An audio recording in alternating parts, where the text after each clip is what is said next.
Thank you very much. You have really touched on an issue that is very fundamental to humanity and human existence. And for once, I don't want to even go through this discourse being too legal, because human rights is intrinsically an issue of humanity. Law came in to regulate it. In the earlier times of human existence, human beings have been known to be able to provide for them food, clothing, and even shelter, which are the three basic necessities of life. However, over time, when life starts to multiply, of course, the quest for these necessities would lead to conflict among people. And then there was you say life became a struggle, so that people could eat, do so many men the other person, and then crude insecurity pervaded the space. And then people, as Homo sapiens, human beings, are now started to, how do we secure people from being eaten, men, from others who were superior to them. That's how what we call government came to be. The primary purpose of government is to secure human beings who ordinarily can provide the basic necessities for themselves. Now, and the enforcement arm of every government is meant to be deployed for this purpose, to secure human beings to exist and live their life normally. And in the modern era, that's what we call police. Therefore, the work of police is to secure human existence.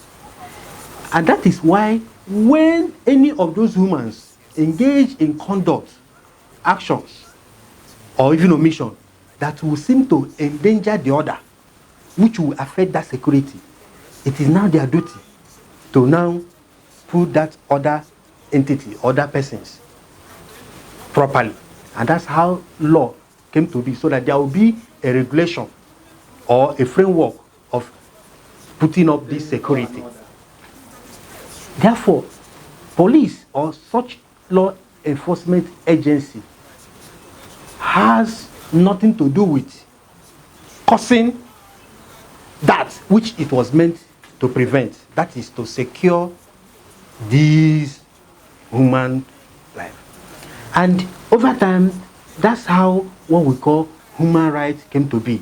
Because what is human? Human rights are those rights which are inherent in any human being. The moment you are born, they subsist with you. Nobody gives human rights. That is popularly, some by our dear fella. You can't give someone human rights, and that is true. Even in law, law even recognizes it, that it is fundamental. That's why you see the word fundamental. That they are provided in law is only what we call codification, to codify them in a way, a manner that they could be referenced or referred to ordinarily. Otherwise, they are inside your brain, inside your head. As they born you, you know this is what it is. So they exist. They exist there in with you. Once you are born, nobody, no government. Let me tell you, like I said, the provision of fundamental human rights in the Constitution is only a codification. Without it, those laws must be there and must be enforced. Okay? Now, coming back to what I said about the police, therefore, the police or such other agency of government is only to enable that government, like I told you, its function to secure those lives and then put off all those ones that would even cause infraction in such society. Okay? And now, when that agency of government, which is saddled with preventing, securing people, will now be that which people will be so much afraid. They're saying that some people say when they are driving, it's better that they meet armed robbers on the road than to meet police who would. That may sound metaphorical, but that's what it is. Why is it so in our society? It is so because of the historical involvement of police in deprecating human life, which is tantamount to acting against or infringing upon their human rights, which this time is secured in the Constitution. Nigerian history is saddled with police brutality in different forms over the years. And do you know why? All these years, they've not been addressed properly. These things have been happening a long time, even when I was very young. Police, I could still remember pictures in my childhood of police brutalizing, using their baton, as it were, those days, on the streets as young people. And these pictures formed our childhood. Most of us had these childhood pictures. They had pictures, these pictures in our child. And we now, even to today, if your child cries and you tell him or her, I'll call police for you, that child will shut up. Not because of anything, but because of the picture they now have of that police being that, which could even do and undo, in quotes. It oughtn't be so. Then our society had borne this, what you very correctly call scar, over the years. And like you said, a scar exists and is very readily exposed to become a fresh injury with just more score and it will open up. That's exactly what happened in what we now know as EndSARS. And what is EndSARS? It's police brutality. And it is a simple request, as far as I'm concerned. The people are saying, look, assuming government, Nigerian government, over the years, it's not just about this government anyway. Over the years, these things have been happening and they've been they've not been addressed. Now, we the youth want to bring it to the fore for these things to be what? To be addressed. It's a simple request. What should the government have done? Going back to its primary responsibility, which is securing life and property. Now, the lives and property you're securing are saying, we are not secure though with your own agent. Because government cannot do it. What government is that police. So government, people now say, we don't feel secure with this agent through which you should do this. Come and look at it. We have evidence, facts and figures. And what do? You say they are much like saying someone is crying and say, listen to my cry. And you say, no.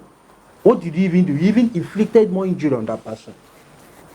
My brother, our society is an accommodating society. But what I mean, our people are jovial, they are amenable, they are so docile. And I can tell you, sometimes I don't want to sound extreme, but the truth is, human beings should be able to express themselves in line with the cause of the action, or the pain they feel. Because there is what you say that there is equal reaction to every action. Then, if we allow this brutality to continue, one day the emotion that is building in people would explode. One thing with the law is that the law is an instrument of law and order in a society. And I can tell you, as I always say, Nigeria has a lot of laws to do better than we are doing today. The Constitution, for instance, made provision in sections 4, 5, and 6 of the functions of the three known major arms of government: the executive, judiciary, the legislature. And these, as we all very popularly know, are meant to act as checks and balances upon the order. But unfortunately, Nigerian society has been skewed over time to derive its powers from only one of the arms of government to the other. The executive have been made to be the head and the superior arm of government over and beyond all these other ones. And the easiest way to do this is financial control, because every society is run. There must be money to run every society.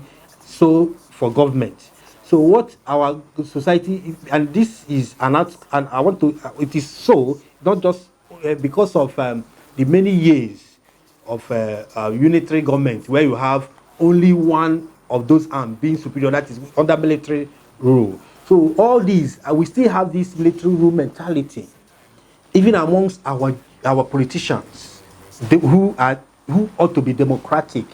And what do you expect? A lot of them, even, let's say it where it is, a lot of them are products of the military institution. And these have been etched into their mentality of saying it and then some other person following.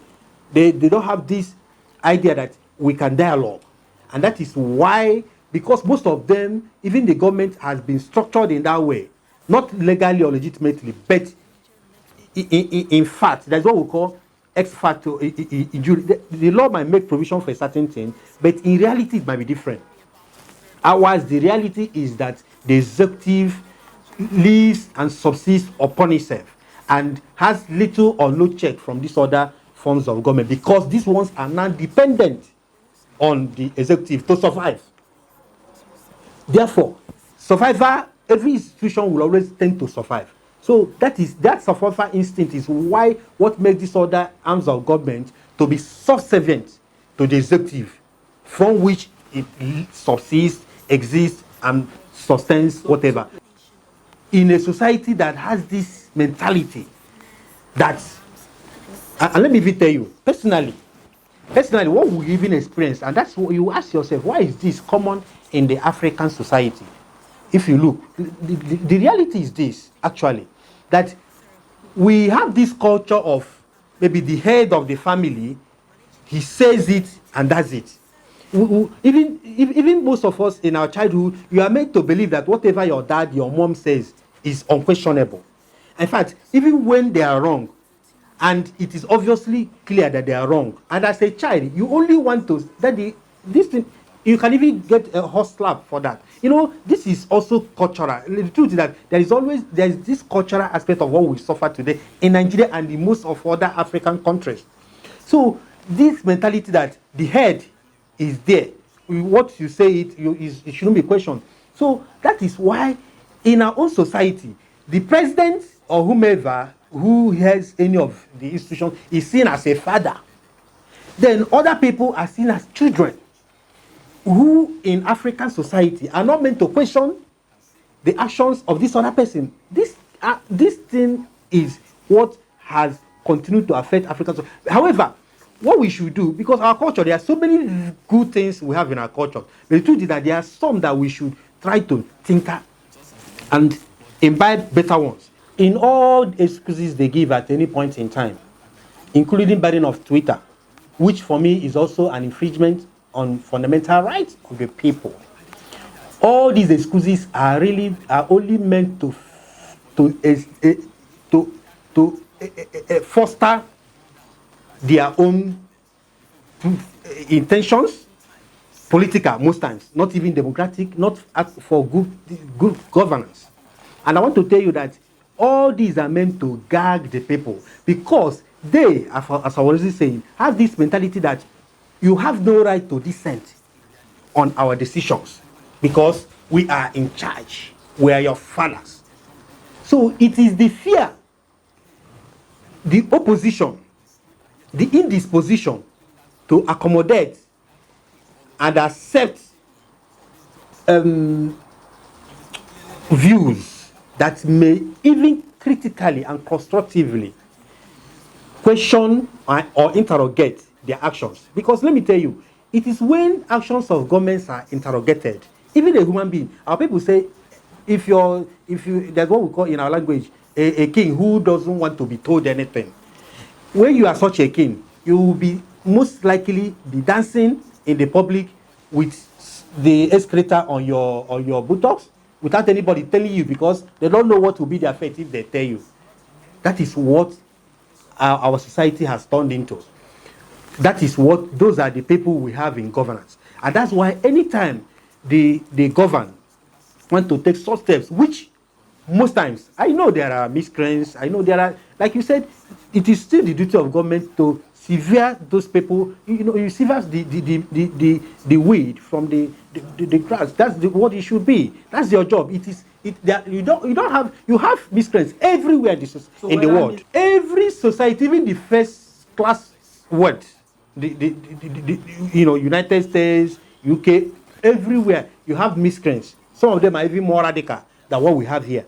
But yet, things work well because it is the duty of those who are giving such to make sure that those people are given, put in their land. That is what your job is. So if your job is now because of those people, you don't want even the other persons to now exercise their constitutional right. So it means what you want to do is that you will be paid for nothing and you go and sleep. No. Your duty is that there are miscreants whom it is your job to make sure that they don't do what they should be doing, which is ordinarily wrong or illegal. And then protect, like I said from my initial analysis, protect those ones who abide by the law. So when you now say, give an excuse that because of these other people, those who abide by law cannot even exercise their right, what you're saying is that you have even given room or play to the hands of those who want the society to be in chaos. So the voice that says we don't want police brutality and SARS, that is a voice of reason. The government will never do that. And that is lack of willpower, you may call it. But it is deliberate.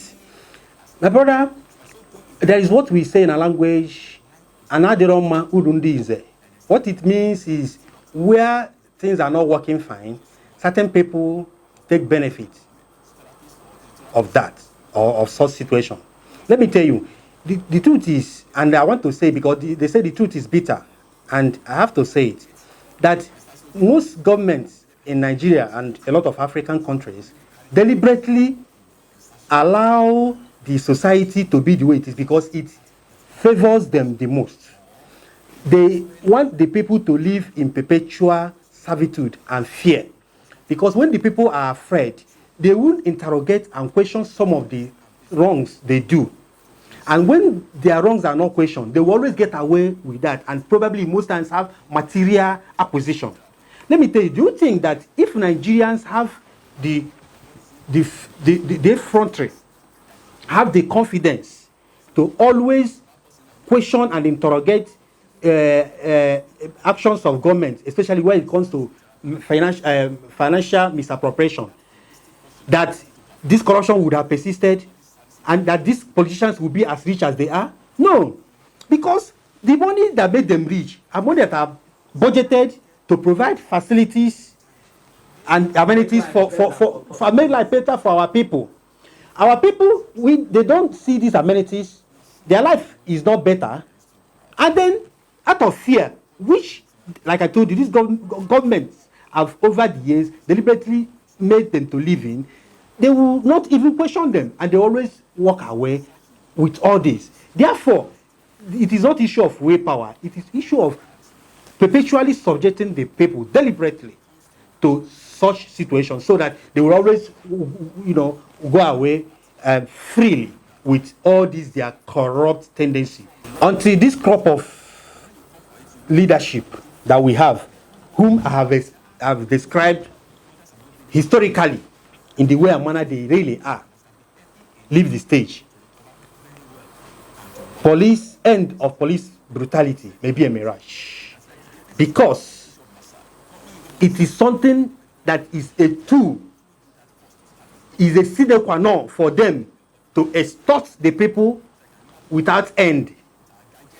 If police, which like I told you, is the instrument of security and in quote welfare of the people, and already, as I've explained historically, the government now uses the police and other law enforcement agents to now harass, molest, and intimidate the people onto submission, so that they will always walk away with their misfeasance, with their corruption, and with their misgovernance and bad governance. How do you think that they will now allow you to right that wrong which favors them? No, they will not. Look, all these people who occupy government, were they created on this? No, this is not monarchy. Most of them lived you know, they were chosen from the society. However, some of the processes may be skewed. That's a different thing. So therefore, it means it is the people that elected, at least in a democratic setting. It means the ultimate power belongs to the people. And the people will always have that reversionary right to inherit that power, which they had actually given a what we call public trust. Every public office holder is there and holds that office in trust for the people. Therefore, the people are the trustees of every government position, including the president, the position of the president in Nigeria. Therefore, if these people who are in trust, occupy those positions, holding them in trust for the people, are not doing well, I personally believe that it is only natural, even under natural law and justice, that the people also reserve that reversionary power to call back that which they have donated to you. And the only way they can do that is to have a mass action, however non-violent as they can ever be, to now express to those to whom they donated those power that you have misused this power that we donated to you in trust. We want you out. We want those powers back. This has been demonstrated in civil societies and it works. There's no reason it cannot work in our society, because we are created by the same God that created these other people. Even though we had, as I explained before, some cultural infractions in the way and manner we see authority. Like we see your father as someone who that is changing. If you know the children of, the children of these days they now have this attitude of interrogating actions of even their parents. I don't condone disobedience. I don't say our children you deserve. No, but there is always that thin line between right and wrong.